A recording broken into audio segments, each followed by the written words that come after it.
এটা আমার জানলা বাগান, ছাদ বাগান না, জানলা বাগান। তো বিভিন্ন কালারের ফুল ফুটেছে। তো এটা আরও ভালো সুন্দর যাতে কালার আসে সেটার চেষ্টায় রয়েছি আমি। বিভিন্ন ফুলের সঙ্গে এই একটা কালার হয়েছে, আমি প্রতিদিনই এটার সঙ্গে ওটা, ওটার সঙ্গে ওটা মিশিয়ে দেওয়ার চেষ্টা করি। তো হঠাৎ করে দেখছি এটা একটা অন্য কালারের ফুল ফুটেছে। এখানে সাদার সঙ্গে একবার দিতে হবে।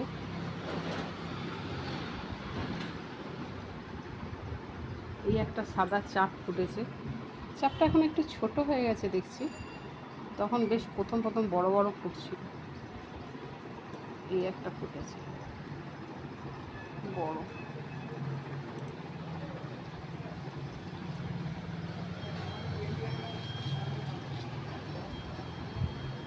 এগুলো বিভিন্ন রকম কালার হয়ে যাবে, প্রত্যেকটা ফুলের সঙ্গে ফুল এভাবে মিশিয়ে দিলে খুব সুন্দর কালার হয়ে যাবে। এটা একদম আনকমন একটা কালার হয়েছে, কোনটার সঙ্গে মিশে হয়েছে বুঝতে পারছি না, কিন্তু বেশ সুন্দর কালারটা এসেছে।